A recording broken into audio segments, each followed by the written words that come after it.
دیکھو قرآن کی بڑی برکت ہے. میرا یہ پیغام آج میں آپ کو دینا چاہتا ہوں, کم سے کم اپنی عادت بنائیں کہ سونے سے پہلے 4-5 آیتیں ہی پڑھ لیا کریں, ایک رکوع ہی پڑھ لیا کریں, ضرور پڑھیں.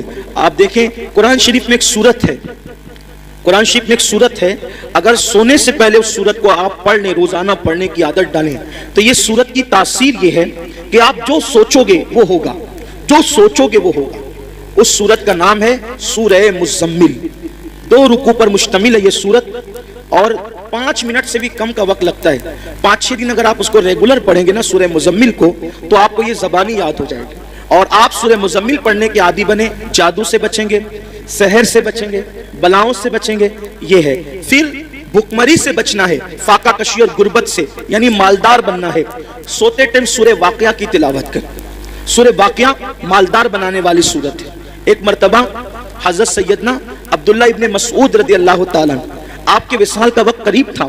حضرت سیدنا عثمان غنی آپ کے گھر گئے اور جانے کے بعد کہنے لگے, بھائی عبداللہ آپ کی بڑی دینی خدمات ہے, اب ایسا لگتا ہے کہ تم دنیا میں زیادہ دن تک نہیں رہو گے, اور تمہاری بیٹیاں ہیں, اور آپ مجھے وصیت کر دیں کہ میں آپ کی بیٹیوں کے لیے کیا خدمت کر سکتا ہوں. حضرت عبداللہ ابن مسعود اٹھ کر بیٹھ گئے, کہنے لگے, عثمان میرے بھائی یاد رکھو, میری بیٹیاں کبھی بھوکی نہیں رہے گی, میری بیٹیاں کبھی فاقے سے نہیں رہے گی, میری بیٹیوں کو کبھی مال کی تنگی نہیں ہوگی, آپ پیسوں کی بات نہ کریں. حضرت عثمان غنی نے کہا, کیوں عبداللہ, ہم تو یہ سمجھ رہے تھے کہ تمہارے پاس مال نہیں ہے, اتنے یقین سے جو بات کہہ رہے ہو ایسا لگتا ہے کہ شاید تم نے بیٹیوں کے لیے بہت مال اکٹھا کر رکھا ہے. عبداللہ بن مسعود کہتے ہیں, نہیں, بیٹیوں کے لیے مال اکٹھا نہیں کیا ہے, مجھے اپنے نبی کے فرمان پہ بھروسہ ہے. اللہ کے رسول علیہ السلام نے فرمایا کہ جو سونے سے پہلے سورہ واقعہ کی تلاوت کر لے گا اس کے گھر میں کبھی فاقہ کشی نہیں ہو سکتی. میں نے میری بیٹیوں کو سورہ واقعہ کی تلاوت کرنے کا عادی بنا دیا ہے, جب تک وہ سورہ واقعہ پڑھتی رہے گی انشاءاللہ کبھی ان کو فاقہ کشی کی نوبت نہیں آئے گی. یہ صحابہ کا یقین تھا. بہت ساری بچیوں کو رشتے نہیں آتے, سورہ یاسین پڑھیں, عصر کے بعد پڑھیں, ان کو اچھے رشتے آئیں گے. قرآن میں سب ہے لیکن قرآن پڑھنا نہیں چاہتے, تعویذ لینا چاہتے ہیں, تعویذ لینا چاہتے ہیں, وظیفے پڑھنا چاہتے ہیں. قرآن سے بڑھ کر کون سا وظیفہ ہے وہ بتائیں نا آپ, قرآن سے بڑھ کر کون سا وظیفہ ہے. دیکھو حضور غریب نواز رضی اللہ تعالیٰ جے پال جوگی کے سارے جادو کا جواب صرف ایک آیت سے دیا ہے غریب نواز نے, اس کو آیت الکرسی کہتے ہیں. آیت الکرسی سے جے پال جوگی ہار گیا, غریب نواز کے مقابلے میں نہیں آ سکا. وہ سورہ فلق سورہ ناس پڑھ کے دم کیجئے, نظر بد ختم ہوگی. بچے جو شام کے وقت رات رات بھر روتے ہیں, فلق اور ناس پڑھ کر دم کرو, بچے رونا بند کر دیں گے, نہیں روئیں گے بچے. نظر لگتی ہے, 3 مرتبہ لیلاف قریش پڑھو, نظر فوراً ختم ہوگی. اب آپ کہیں گے ہم تو کرتے ہیں نا لیکن اثر نہیں ہوتا. یہی بات خاص ہے, یہ بات خاص ہے. ایک مجھے بہت خوبصورت بات یہاں یاد آئی. ہمارے مرشد آبروئے سلسلہ چشتیہ شہباز اولیاء حضرت سیدی بابا فرید الدین گنج شکر رضی اللہ تعالی, یہ سلسلہ چشتیہ کی آبرو ہے. بابا فرید بڑے پیارے بزرگ ہیں. بابا فرید الدین, غریب نواز نے کہا تھا, قطب الدین ایسے شہباز کا تو نے شکار کیا ہے کہ اس کے ذریعے سے قیامت تک تیرا نام زندہ رہے گا. بابا فرید کے پاس ایک عورت آئی اور آ کر کہتے, سرکار میری بیٹی کی شادی ہے, پیسوں کا انتظام نہیں, سرکار انتظام کر دیں. اب وہ اللہ والے لوگ, اور بابا فرید جیسا اللہ والا. بابا فرید جب پاک پٹن میں رہنے گئے تھے شروع میں, تو ایک درخت کے نیچے قیام تھا, اور جو کپڑوں کی پوٹلیاں اور جو سامان کی گٹریاں تھی نا, وہ رکھنے کو جگہ نہیں تھی. پنجاب کے لوگ یعنی پاک پٹن کے لوگ بہت ستاتے تھے, رہنے نہیں دیتے تھے. تو سامان کہاں رکھیں اپنا, تھا تو تھوڑا ہی سامان, جگہ تو چاہیے, تو درخت پہ لٹکا کر رکھتے تھے سامان. اب جس کا خود کا چھت نہ ہو اس کے پاس آئیے کیا کہنے, میری بیٹی کی شادی نہیں, شادی ہے, پیسے کا انتظام نہیں. اب بابا فرید, او بابا فرید, فرید مطلب فرید, یہ ان کا نام نہیں فرید, ان کا نام ہے مسعود, اور ان کا لقب ہے فرید. فرید کا مطلب ہوتا ہے یکتا, یکتا, بے ہمتا, کوئی ہمسر نہیں, کوئی ثانی نہیں. ان کے دور میں وہ تھے فرید الدین. بڑھیا آئی, آنے کے بعد کہا پیسوں کا انتظام نہیں. سرکار بابا فرید نے کہا ایک کام کر مائی, وہ سامنے جو ڈھیلا پڑا ہے نا مٹی کا, وہ ڈھیلا میرے پاس لا. وہ ڈھیلا لائی, فرمایا پکڑ اس کو. اس نے ڈھیلا پکڑا. بابا فرید نے سورہ فاتحہ پڑھی 3 بار. کتنی بار؟ کون سی سورت؟ سورہ فاتحہ کا مطلب زور سے بولیے، الحمدللہ ہی سب کو یاد ہے نا؟ سورہ فاتحہ 3 بار پڑھی، دم کیا، فرمایا اس کو ڈھانک لے اور گھر جا کے کھولنا۔ ڈھانک لیا، گھر جا کر کھولا تو وہ سونا بن گئی۔ مٹی کیا بن گئی؟ سونا بن گئی۔ اب وہ شادی بھول گئی، انسان تو لالچی ہوتا ہے۔ بابا صاحب نے کتنا آسان طریقہ بتایا مٹی کو سونا بنانے کا۔ اس نے شادی بھول گئی، بولا یار ایک ڈھیلے پہ اگر پڑھنا ہی ہے سورہ فاتحہ تو پھر ایک ڈھیلے پہ کیا پڑھنا؟ وہ ڈھیلے ہی جمع کرتی رہی مٹی کے، پورا گھر بھر دیا ڈھیلے سے۔ اور جب رات ہوئی تو فاتحہ پہ فاتحہ، فاتحہ پہ فاتحہ، فاتحہ پہ فاتحہ پڑھتی رہی، پھونکتی رہی، پڑھتی رہی۔ رات سے صبح ہو گئی، وہ مٹی کے مٹی رہی۔ اس نے کہا بابا صاحب نے تو میرے سامنے یہی پڑھا تھا، اس کے سوا کچھ نہیں پڑھا تھا، اب سونا بنا دیا۔ اور میں رات پر پڑھی، غصے میں صبح آئی، کہا سرکار کیا بات ہے یہ؟ فرمایا مائی کیا ہوا؟ تیرا مسئلہ تو حل ہو گیا، ناراض کیوں ہے؟ کہا کہ آپ نے سورہ فاتحہ پڑھا تو مٹی سونا بن گئی، میں پوری رات، آپ نے صرف 3 بار پڑھا تھا، میں پوری رات پڑھ کے پھونکتی رہی، وہ مٹی کے مٹی رہی۔ اور صحیح بتانا آپ نے فاتحہ کے سوا کچھ پڑھا تھا؟ کہا نہیں فاتحہ ہی پڑھا تھا، کچھ نہیں پڑھا تھا۔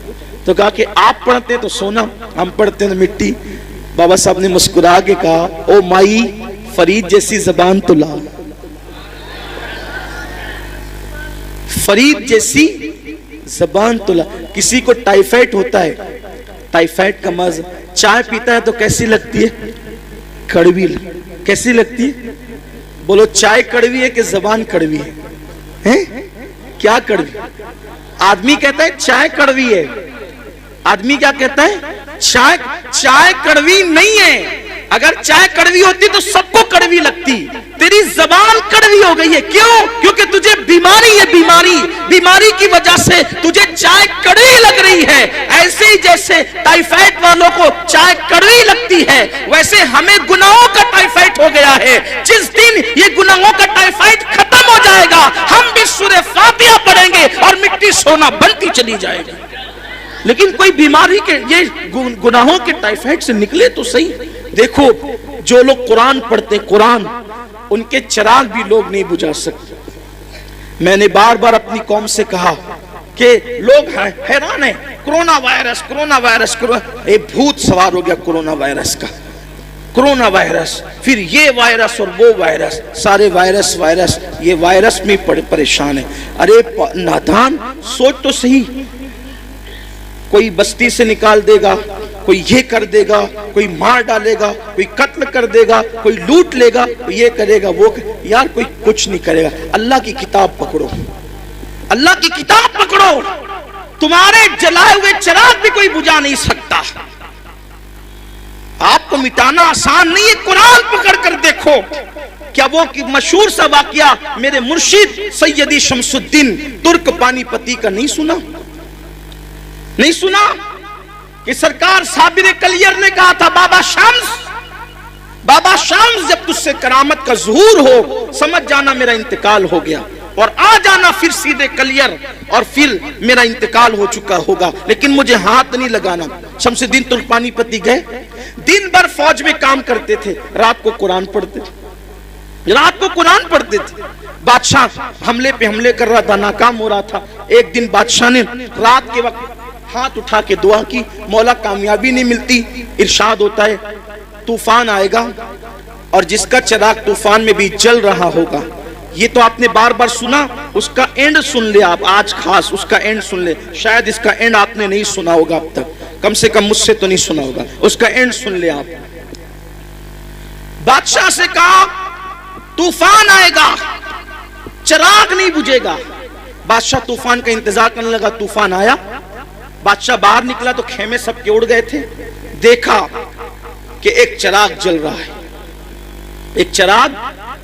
رہا ہے، اور وہاں بیٹھ کر قرآن پڑھنے والا قرآن پڑھ رہا ہے۔ بابا شمس الدین کیا کر رہے تھے؟ قرآن پڑھ رہے۔ وہاں گئے، پیر پکڑ لیے، سرکار آپ دعا کر دے قلعہ فتح ہو جائے. فرمایا تو کسی غلط جگہ آ گیا, یہاں کیا ہے؟ تو کہا کہ حضور مجھے بتایا گیا خواب میں کہ جو صاحب کرامت ہوگا اسی کی دعا قبول ہوگی. کہا کہ صاحب کرامت بہت لوگ ہیں, میں تھوڑی. تو کہا کہ توجہ تو کریں, اس سے بڑی کرامت کیا ہوگی کہ لوگوں کے خیمے اڑ گئے اور آپ کا چراغ بھی نہیں بجھتا. یہ چراغ جل رہا ہے. وہ چراغ کیوں جل رہا تھا؟ حضرت شمس کا چراغ کیوں جل رہا تھا؟ چراغ اس لیے جل رہا تھا کہ وہ چراغ کی روشنی میں قرآن پڑھ رہے تھے. چراغ کی, یہاں تو لائٹ کی روشنی میں بھی قرآن نہیں پڑھتے, وہ لوگ چراغ کی روشنی میں قرآن پڑھتے. تو میری گزارش ہے قرآن کو عام کیا جائے, قرآن کو عام کریں, قرآن پڑھیں, قرآن پڑھائیں. اللہ تعالی ہم سب کو قرآن پڑھنے کی توفیق عطا فرمائیں. اور آج کی اس مبارک محفل میں عہد کر لیں کہ اپنے گھر کے ایک ایک بچے کو توجہ میری طرف کر لیں. بس اب اختتام ہو گیا. یہ جج حضرات تشریف لے آئے ہیں. جب جج آ جاتے ہیں تو پھر اپنی ضرورت نہیں رہتی, اور یہ لوگ مجھے بٹھاتے اس لیے کہ جب تک جج نہیں آئے تب تک بیٹھے. یہ کوئی تقریر سننے کے لیے تھوڑی بٹھایا ہے. یہ تقریر کہا کہ جج آئے تب تک بولیے نا. تو جزاک اللہ, بڑی نوازش. اللہ آپ لوگ کو محبت و سلامت رکھے. اصل زندگی ہنس بول کے گزارنے کا ہی نام ہے. ہاں, غصے گرمی والے لوگ چڑچڑے ہو سکتے ہیں, متقی نہیں ہو سکتے. حضور سب سے بڑے متقی تھے لیکن سب سے زیادہ مسکراتے تھے. مسکراتے رہیے, مسکراتے رکھیے. جس کی تسکین سے, میرے امام نے کہا, جس کی تسکین سے روتے ہوئے ہنس پڑے, اس تبسم کی عادت پہ لاکھوں سے. میری گزارش ہے, سنی دعوت اسلامی جیسی تحریک آپ کے یہاں اللہ کے کرم سے موجود ہے, ہمارے یہاں موجود ہے. اپنے گھر کے ایک ایک بچے کو عالم دین حافظ قرآن بنائیے, اللہ کے لیے بنائیے. آپ کا گھر محفوظ ہو جائے گا. اگر آپ کا بچہ حافظ قرآن بن گیا نا, حافظ قرآن, تو وہ اپنے گھر کے خاندان کے 700 لوگوں کے, ایسے 700 لوگوں کی بخشش کرائے گا جن پر جہنم کا عذاب لازم ہو چکا ہو. یعنی جن کے لیے فیصلہ ہو گیا کہ یہ جہنم میں جائے گا, وہ حافظ قرآن اللہ سے کہے گا مولا میں حافظ تھا نا, یہ میرے خاندان کا آدمی, اس کو بخش دے. اللہ کہے گا جا تیری وجہ سے بخش دے. 700 لوگ, وہ اتنوں کو لے جائے گا تو اس حافظ کا مرتبہ کیا ہوگا, اور اس کے ماں باپ کا مرتبہ کیا ہوگا. سبحان اللہ, کیا مرتبہ ہوگا اس کے ماں باپ کے سر پر ایسا نورانی تاج رکھا جائے گا کہ اس کی روشنی سے پورا میدان محشر منور ہو جائے گا. اور اتنا آسان ہے بھائی, کتنا آسان ہے. میں یہ نہیں کہہ رہا ہوں آپ کو اسکول سے ہٹا لو, نہیں, اسکول پڑھتے ہوئے حافظ ہے. یہاں جتنے بچے اسکول پڑھتے ہوئے حفظ کر رہے ہیں ذرا کھڑے ہو جاؤ. تو